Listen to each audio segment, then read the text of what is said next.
Ni hao, halo semuanya, kembali lagi dengan Nubarta. Nonton bareng kita. Makasih ya udah setia menunggu updatean dari Nubarta. Semoga kalian masih akan tetap setia bersama Nubarta sampai akhir ya. Nah, kalau gitu nggak perlu lama lagi. Yuk langsung aja kita siapkan diri dan hati kita ke episode berikutnya. Selamat mendengarkan. Shoyan secara alami beradaptasi dengan terowongan ini bahkan lebih cepat dari sebelumnya. Setelah sekali lagi memasukinya, dia membuka matanya dan segera bergerak. Dengan cepat terbang menuju bagian dalam terowongan. Dalam 7 hari, ia harus menemukan 2 tuan muda klan laut di alam void bawah laut ini. Mudah untuk dikatakan, tetapi sangat sulit untuk dilakukan. Alam void bawah laut adalah dunianya sendiri. Ruang di dalamnya tidaklah kecil. Mencari satu orang di antara ribuan mil pegunungan dan sungai, seperti mencari jarum dalam tumpukan jerami. Belum lagi, sekarang dia mencari 2 orang. Selain perubahan di alam void bawah laut, lingkungannya kurang lebih rusak. Hal ini sangat meningkatkan kesulitan Shoyan untuk menemukan mereka. 2 jam kemudian, Shoyan akhirnya mencapai ujung lorong. Setelah melewati tirai cahaya biru, dunia di depannya tiba-tiba terbuka. Di dunia yang luas dan tak terbatas, ada gunung dan pegunungan. Hutan yang rimbun menutupi ribuan mil. Sungai yang deras membentang melintasi gunung dan pegunungan, memanjang hingga jarak yang tak berujung. Namun, pemandangan indah ini telah berubah drastis saat ini. Gunung-gunung runtuh, hutan-hutan tumbang, dan bahkan sungai-sungai pun terhalang oleh suatu kekuatan yang tak dapat dijelaskan. Seluruh dunia dipenuhi dengan suara gemuruh yang liar dan dahsyat. Burung-burung dan binatang-binatang berlarian di antara langit dan bumi. Bahkan ada binatang-binatang ajaib yang mengalihkan pandangan mereka kepada Shoyan yang tiba-tiba muncul, dan mereka segera meraung dan menyerang. Melihat pemandangan ini, Shoyan langsung mengerutkan kening. Ia membalikkan tangannya, dan penguasa Sun segera mendarat di tangannya. Penggaris besar itu menyapu secara horizontal, dan permukaan penggaris yang lebar itu menghantam binatang besar yang sedang menuju ke arahnya, membuatnya terpental. Binatang itu menghantam hutan pegunungan di bawahnya, dan menarik lebih banyak binatang ajaib. Melihat pemandangan ini, Shoyan tak dapat menahan diri untuk tidak berkata dalam hatinya. Sepertinya masalah yang harus dihadapinya bukan hanya lingkungan dunia ini, tetapi juga binatang ajaib yang merepotkan ini. Dengan cara ini, kesulitan menemukan orang akan sangat meningkat. Menghadapi binatang buas yang menyerbu lagi, Shoyan mengangkat penguasa Swan besar di tangannya. Telapak tangannya menekan permukaan penguasa Swan, dan dia mengayunkannya dengan ganas. Api putih segera naik ke penguasa Swan. Kemudian, dia berbalik dan menyapunya. Penguasa Swan yang luar biasa itu menyapu, dan binatang buas yang mendekat terhempas lagi. Namun, binatang-binatang ajaib ini tampaknya tak berujung. Mereka seperti ombak yang menerjang ke tepian. Setiap ombak lebih tinggi dari ombak sebelumnya dan tak berujung. Setelah lebih dari 10 kali melawan, hati Shoyan tak kuasa menahan rasa berat. Ia tidak tahu mengapa orang-orang ini bekerja sama untuk melampiaskan niat membunuh brutal mereka padanya, seorang manusia. Mungkin karena ia tidak termasuk dalam ruang ini. Bagaimanapun, karena merekalah dunia ini berada dalam keadaan yang hancur. Semua ini disebabkan oleh mereka, orang luar. Maaf, aku tidak bisa menebus apa yang terjadi di sini. Aku tidak datang ke sini untuk mencarimu. Ketika aku menemukan kedua orang itu, aku akan pergi, ucap Shoyan sambil mengerutkan kening. Ketika gelombang binatang ajaib lainnya menyerbu, sosoknya tiba-tiba berkedip dan berubah menjadi embusan angin. Shoyan melewati tempat ini dengan kecepatan yang luar biasa dan segera menghilang dari dunia ini. Setelah beberapa saat, sosok Shoyan mendarat di puncak gunung. Tempat ini relatif aman, setidaknya tidak ada binatang ajaib di sekitarnya. Duduk bersila, Shoyan memejamkan matanya. Dari antara kedua alisnya, kekuatan jiwa yang melonjak menyebar dan dengan cepat mencari 2 aura khusus di hutan pegunungan ini. Heizantian dan naga pemakan surga secara khusus memberikan Shoyan sebuah aksesori yang berisi aura mereka berdua sebelum mereka memasuki alam void di dasar laut. Ini juga meningkatkan kemungkinan Shoyan menemukan mereka. Namun, luasnya alam void jelas merupakan sesuatu yang tidak diharapkan oleh Shoyan. Bahkan dengan kekuatan jiwanya, setelah mencari, dia tetap tidak dapat menemukan aura kedua orang itu. Dengan kata lain, dia sekarang harus mencari tempat lain untuk mencari. Penyelidikan Shoyan tidak berguna. Dia hanya bisa bangkit dan terus menuju ke bagian terdalam dari alam void. Pada saat yang sama, Heizantian dan naga pemakan surga di luar juga menunggu dengan cemas. Waktu berlalu sedikit demi sedikit. Dalam sekejap mata, Shoyan telah berada di alam void selama 4 hari. Namun, Shoyan masih belum mengetahui keberadaan kedua orang itu. Sampai pada suatu saat, di alam void, Shoyan melayang di udara, mengerutkan kening sambil melihat sekeliling. Sejak memasuki alam void bawah air, ia terus-menerus masuk lebih dalam dari jaraknya saat ini. Bahkan jika ia bergegas ke pintu masuk alam void bawah air, itu akan memakan waktu lama. Jika ia terus mencari secara membabi buta, waktu yang tersisa baginya akan semakin terbatas. Setelah ragu-ragu sejenak, Xiaoyan menggertakkan giginya dan mengangkat tandangannya dan bergegas maju lagi. Tidak peduli apapun, dia harus bertahan sampai saat terakhir. Pada saat ini, di suatu tempat di alam void bawah air, ledakan yang mengguncang tiba-tiba bergema. Seketika, sosok Xiaoyan yang sedang berlari tiba-tiba berhenti. Sepasang mata yang tajam juga melihat ke arah suara itu. Dia tidak dapat melihat lokasi pasti suara itu, tetapi dia dapat merasakan aura ledakan yang kuat. Oleh karena itu, Xiaoyan segera bergegas ke arah itu. Beberapa saat kemudian, sosok Xiaoyan sudah muncul di langit di atas tempat suara ledakan itu dipancarkan. Melihat ke bawah dari titik pandang yang tinggi, dia melihat bahwa tempat asal suara adalah sebuah lembah kecil. Pada saat ini, seorang pemuda yang mengenakan pakaian suku ular laut sedang menghadapi sekelompok binatang ajaib yang mengelilinginya. Selain itu, Xiaoyan juga menemukan bahwa ada aura energi yang melonjak dan terus meningkat di kedalaman lembah kecil itu. Energi dunia juga berkumpul karena ini. Tidak sulit untuk membayangkan bahwa alasan mengapa binatang ajaib ini berkumpul di sini adalah karena inhalasi di lembah itu. Hei, ini benar-benar kasus mencari kemana-mana hanya untuk menemukannya dengan keberuntungan belaka. Tidak disangka bahwa kedua orang ini benar-benar berada di tempat yang sama. Ini telah menghemat banyak waktuku. Xiaoyan tersenyum dalam hatinya dan tanpa sadar menghela nafas lagi. Dari penampakan kondisi energi di lembah, orang itu jelas berada di saat kritis terobosannya. Jika dia terganggu saat ini, kemungkinan besar terobosannya tidak hanya akan terganggu, tetapi bahkan fondasinya akan terpengaruh. Namun, dari penampilannya, pria di luar itu tampak bertekad. Tampaknya dia bertekad untuk membantunya menghalangi binatang ajaib yang datang. Pada saat inilah, binatang ajaib yang mengelilingi pria di bawah sekali lagi melancarkan serangan. Meskipun pemuda itu memiliki kultivasi Dodi bintang 9, ia tidak dapat memblokir serangan gabungan lebih dari 10 binatang ajaib. Dalam beberapa tarikan nafas, serangan pemuda itu langsung ditekan. Setelah itu, beberapa binatang ajaib yang tersisa mengelilingi pemuda itu dan menyerbu ke lembah kecil. Raut wajah pemuda itu langsung berubah drastis. Sial, jangan pernah berpikir untuk masuk. Ia mengabaikan binatang ajaib lain di sekitarnya dan berusaha menyerbu ke arah pintu masuk lembah. Namun, ia terlempar oleh binatang ajaib di sampingnya yang memiliki cakar. Ia hanya bisa menyaksikan beberapa binatang ajaib memasuki lembah dengan enggan di dalam hatinya. Namun, pada saat itulah, cahaya hitam pekat turun dari langit seperti bintang jatuh. Cahaya itu langsung turun ke kepala binatang ajaib yang memimpin kelompok itu. Kekuatan yang menakutkan segera meletus. Binatang ajaib itu bahkan tidak punya waktu untuk mengeluarkan teriakan yang menyedihkan sebelum langsung terbunuh oleh kekuatan ini. Binatang ajaib yang mengikuti dari belakang juga terlempar oleh penguasa swan hitam yang diayunkan. Dalam sekejap mata, pintu masuk lembah sepenuhnya dibersihkan oleh kekuatan yang tidak diketahui ini. Setelah itu, asap dan debu berhamburan di depan mata pemuda yang terkejut itu. Seorang pemuda berjubah hitam berdiri tegak di atas kepala binatang ajaib yang telah mati. Sudut mulutnya terangkat membentuk senyuman. Tatapannya tertuju pada pemuda itu saat dia bertanya sambil tersenyum. Kau adalah mahkota darah? Tanya Xiaoyan. Ya, aku adalah Xuemian. Bolehkah aku bertanya siapa kamu? Pemuda itu bangkit dari tanah dengan perasaan sedih. Ia mengabaikan rasa sakit yang menjalar ke seluruh tubuhnya sambil bertanya dengan wajah terkejut. Namaku Xiaoyan. Aku dipercaya oleh Haizantian dan naga pemakan surga untuk menyelamatkanmu. Orang yang ada di dalam sana seharusnya adalah cucu Haizantian, Hailing'er kan? Tanya Xiaoyan. Ya, namun saat ini dia sedang berada di momen kritis terobosannya. Oleh karena itu, mohon pastikan bahwa dia tidak akan terpengaruh, ucap Xuemian. Begitu dia mendengar bahwa Xiaoyan adalah orang yang ditemukan oleh ayahnya dan Haizantian, raut wajah Xuemian tampak gembira. Namun, segera setelah itu, gelombang kekhawatiran muncul di hatinya. Dia sedikit mengernyit saat melihat ke arah pintu masuk lembah dengan tatapan khawatir di matanya. Xiaoyan tersenyum saat merasakan hal ini. Tampaknya alasan mengapa Xuemian kembali ke bagian terdalam kemungkinan besar karena Hailing'er. Tak lama kemudian, Xuemian melompat dan menghindari serangan binatang ajaib di belakangnya. Dalam sekejap mata, ia tiba di samping Xiaoyan. Ia melambaikan tangannya dan sebuah tombak segera mendarat di tangannya. Tuan Xiaoyan, tolong jaga tempat ini sementara waktu bersamaku. Kita akan meninggalkan tempat ini bersama-sama setelah kultivasi Ling'er mencapai puncaknya. Wajah Xuemian yang sudah pulih sudah menjadi dingin. Sebuah pikiran melintas di benaknya, dan doki di dalam tubuhnya segera melonjak keluar. Doki itu naik ke tombak dan memancarkan cahaya bening seperti air. Lapisan sisik aneh juga tampak muncul di tombak itu. Xiaoyan tanpa sadar tersenyum saat melihat ini. Xuemian telah menghabiskan lebih dari setengah dokinya. Kemungkinan besar, dia tidak akan bisa bertahan lama lagi jika terus bertarung. Jika dia terluka lagi, itu malah akan menjadi beban baginya.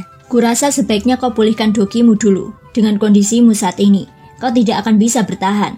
Sambil berbicara, Xuan dengan santai melemparkan pil obat yang terakhir. Segera, tanpa menunggu Xuemian beraksi, dia mengangkat penguasa Swan dan menghentakkannya dengan keras ke tanah. Mayat binatang besar itu segera tenggelam sedikit. Pada saat yang sama, tubuh Xuan berubah menjadi sinar cahaya hitam. Dalam sekejap mata, dia telah menyerbu ke dalam kelompok binatang ajaib. Tuan Xuan, Anda sebenarnya melakukannya sendirian. Ekspresi Xuemian yang sudah pulih langsung berubah. Mulutnya terbuka dengan tergesa-gesa untuk menghentikan Xuan. Namun, sebelum kata-kata itu keluar dari mulutnya, dia melihat binatang-binatang ajaib itu dilempar dengan kejam oleh penguasa Swan berat Xuan seperti boneka. Mereka bahkan tidak memiliki sedikit pun kemampuan untuk membalas selama seluruh proses itu. Adegan ini membuatnya tercengang. Dalam waktu singkat, segerombolan binatang ajaib yang mengelilingi lembah kecil itu telah disapu bersih oleh Xuan. Mereka mati atau tidak lagi memiliki kemampuan untuk bertarung. Terlebih lagi, saat mereka melihat Xuan, tubuh mereka gemetar saat mereka merangkak di tanah. Mulut mereka berulang kali mengeluarkan teriakan menyedihkan. Bahkan keinginan untuk bertarung telah padam dengan paksa. Kekuatan mengerikan yang ditunjukkan Xuan juga membuat hati Xuemian sangat terkejut. Seluruh tubuhnya tercengang di tempat. Dia melihat binatang-binatang ajaib itu berhamburan dan mundur ke segala arah.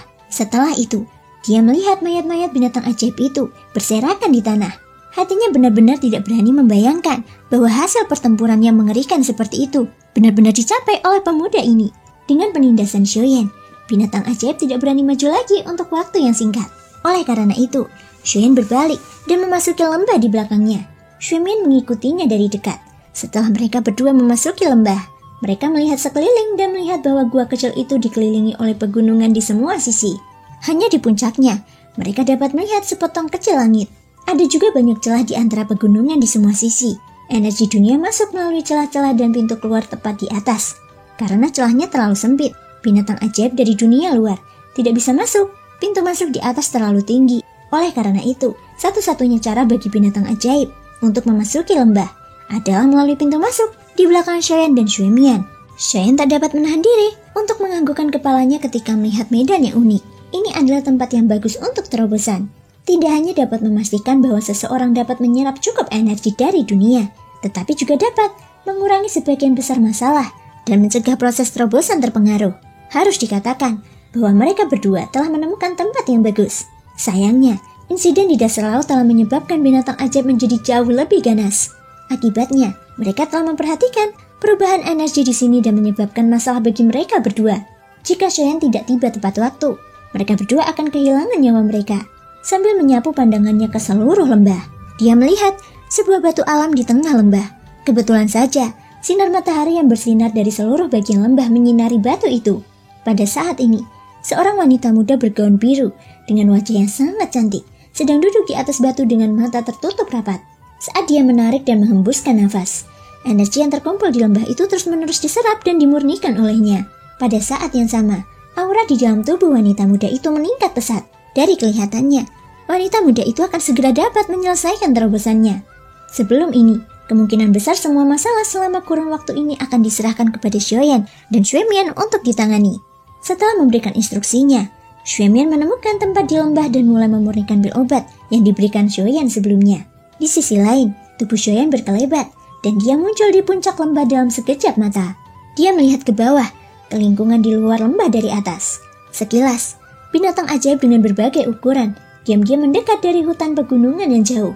Raungan rendah terus-menerus terdengar, dan makhluk-makhluk ini tampaknya berkomunikasi satu sama lain. Kemudian, ketika binatang ajaib yang tak terhitung jumlahnya tiba di dasar lembah, kali ini mereka tidak menyerbu ke dalam lembah. Sebaliknya, mereka memanjat dinding lembah dan menyerbu dengan liar ke arah puncak lembah. Sasaran mereka tidak diragukan lagi adalah Xuan. Dengan sangat cepat, binatang-binatang ajaib yang besar ini tiba di sekitar Xuan. Tubuh mereka yang besar menutupi seluruh pinggiran lembah, membentuk massa hitam. Selain mereka, masih ada banyak binatang-binatang ajaib yang menyerbu dari hutan pegunungan yang jauh. Tanpa kecuali, target mereka adalah Xuan yang saat ini berdiri di puncak lembah. Wajah Xuan tidak menunjukkan sedikit pun rasa takut dalam menghadapi situasi seperti itu. Sebaliknya, wajahnya dingin. Dia memegang penguasa Swan besar di tangannya, dan dengan sebuah pikiran, api putih pekat segera muncul. Dia melambaikan penguasa Swan itu dan menghantamkannya ke kepala binatang ajaib yang menerkam ke arahnya. Saat penguasa Swan jatuh, seekor binatang ajaib yang menyerang Xuan langsung terbunuh. Namun, banyak sekali binatang ajaib yang masih menyerang dari belakang. Terowongan binatang ajaib bergema tanpa henti, menyebabkan lembah di bawahnya bergetar. Tubuh Shoyan berdiri tegak di puncak lembah. Bagian depan, belakang, kiri, dan kanannya dikelilingi oleh binatang ajaib. Serangan ganas dilancarkan ke arah Shoyan dari segala arah. Taring tajam, cakar, dan energi doki berterbangan berulang kali. Semuanya melesat dengan dahsyat ke arah Shoyan. Shoyan memegang penguasa Swan besar dengan posisi terbalik dengan satu tangan. Pada saat yang sama, penguasa Swan itu bergerak horizontal. Tangan lainnya dengan kasar menyapu ujung penguasa Swan. Api putih pekat segera membumbung. Api itu membawa aura ganas saat tiba-tiba menyapu di depan Shoyan. Dalam sekejap, semua binatang ajaib yang menerkam ke arahnya terdorong mundur. Saat penguasa Swan itu menyapu secara horizontal, tangan yang memegang ganggang penggaris itu tiba-tiba terlepas. Sosok Shoyan juga tiba-tiba berbalik dalam postur yang sangat aneh. Saat penggaris raksasa itu hendak jatuh, tangannya yang lain tiba-tiba meraih gagang penguasa Swan. Doki yang melonjak segera mengalir ke penguasa Swan dan diikuti oleh sapuan lain. Binatang-binatang ajaib di depan dan belakangnya semuanya tersapu dalam sekejap mata. Shoyan melemparkan beberapa binatang ajaib dengan penggarisnya. Seketika, sosoknya melompat dan menginjak kepala binatang ajaib. Dia memutar tubuhnya dan melemparkannya dengan tendangan. Hanya dalam beberapa jam, Shoyan telah berturut-turut mengirim lebih dari 100 binatang ajaib terbang. Namun, binatang ajaib di sekitarnya tampaknya tak ada habisnya karena mereka terus-menerus menyerbu ke arahnya. Situasi seperti ini tampaknya tidak melemahkan kesabaran Shoyan, tetapi malah meningkatkan semangat juang fanatik di hatinya. Dari sudut pandang tertentu, metode pertarungan yang keras seperti itu juga memiliki beberapa manfaat bagi Shoyan sendiri. Tiba-tiba, Shoyan yang awalnya bertabrakan dengan ganas di puncak lembah. Di pintu masuk lembah saat ini, seekor binatang ajaib benar-benar mencoba melangkahi mayat binatang ajaib sebelumnya dan memasuki lembah. Seketika, ekspresi Shoyan sedikit berubah. Sosoknya melayang ke udara. Dia dengan ganas melambaikan penguasa Swan di tangannya. Penguasa Swan itu terlepas dari tangannya dan langsung jatuh dengan kecepatan kilat. Saat binatang ajaib hendak memasuki lembah, tubuhnya dengan paksa terjepit di pintu masuk lembah. Sambil membunuhnya, Shoyan juga memblokir satu-satunya pintu masuk ke lembah. Seketika, binatang ajaib yang tak terhitung jumlahnya di sekitar Shoyan menyerbu ke arahnya dengan ganas. Teknik gajah kekuatan, teknik gajah emas, aktifkan. Dengan teriakan ini, kekuatan fisik dahsyat yang tersembunyi dalam tubuh Shoyan dilepaskan sepenuhnya. Sebuah penghalang berwarna emas menggumpal di permukaan tubuh Shoyan.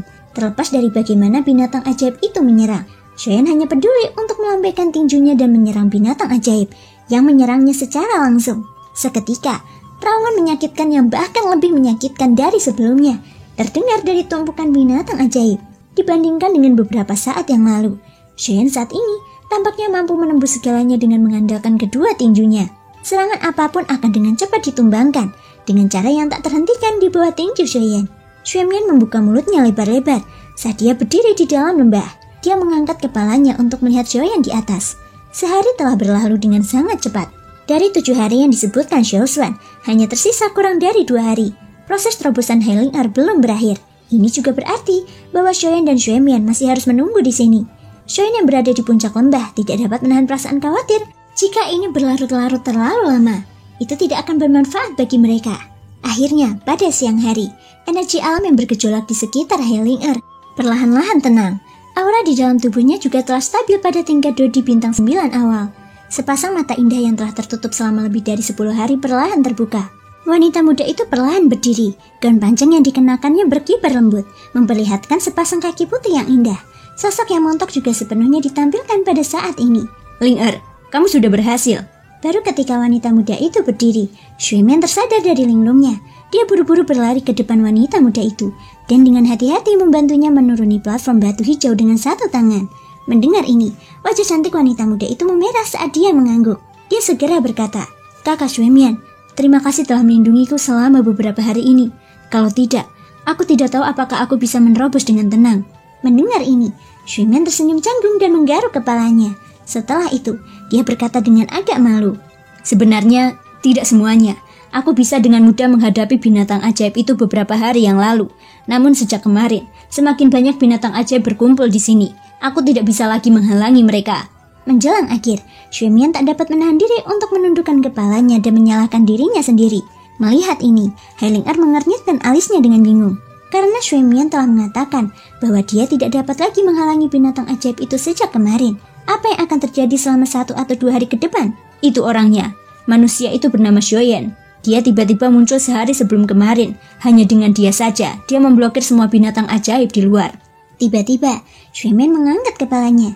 Ia mengeluarkan tangannya dan menunjuk ke titik tertinggi lembah. Melalui lubang di titik itu, mereka berdua dapat melihat dengan jelas sosok manusia dengan cahaya keemasan yang menyelimuti tubuhnya. Ia berulang kali mengayunkan tinjunya dan membuat binatang ajaib di sekitarnya berhamburan dengan setiap pukulan. Merasakan tatapan kedua orang di lembah bawah, Shoyen juga tahu bahwa Hailing Earth telah menyelesaikan terobosannya. Sekarang, akhirnya saatnya untuk pergi. Shoyen turun dan mendarat di samping mereka berdua. Dia melirik Hailing Earth yang telah keluar dari kondisi kultivasinya. Dia menghela nafas panjang lega dan mengangguk. Kau sudah berhasil menerobos. Sekarang, kita juga harus meninggalkan tempat ini. Saat Shoyen turun, binatang ajaib di luar juga menyerbu masuk melalui pintu masuk di atas lembah dan mengepung mereka bertiga. Seketika, pikiran Hailing Earth dan Xuemian menjadi tegang. Tuan Shoyen, sepertinya kita harus mengalami pertempuran sengit sebelum berangkat. Xuemian berkata dengan suara rendah. Dengan sebuah pikiran, doki dalam tubuhnya mulai beredar dengan cepat. Hailing Earth juga melakukan hal yang sama. Di sisi lain, Shoyen mengerutkan kening dan menggelengkan kepalanya. Dia mendesah pelan dan berkata, Tidak, kita tidak punya banyak waktu untuk disia-siakan. Kita harus pergi sekarang. Setelah berbicara, tanpa menunggu Xuemian dan Hailing Earth mengajukan pertanyaan, Shoyen mengeluarkan tangannya dan memberi isyarat. Pengasasan di luar lembah segera terbang kembali. Shoyen membalik tangannya dan menyimpannya di cincin penyimpanannya. Segera setelah itu, di bawah tatapan terkejut dari dua orang di belakangnya, Shoyen mengangkat tangan kanannya. Sebuah titik cahaya energi gelap yang aneh telah mengembun di telapak tangan kanannya. Sudah berakhir. Saat kata-kata itu diucapkan, telapak tangannya jatuh dan menekan kekosongan dengan kuat. Telapak penciptaan surga yang agung. Terima kasih semua sudah mau mendengarkan dari awal sampai akhir. Sampai jumpa di episode berikutnya.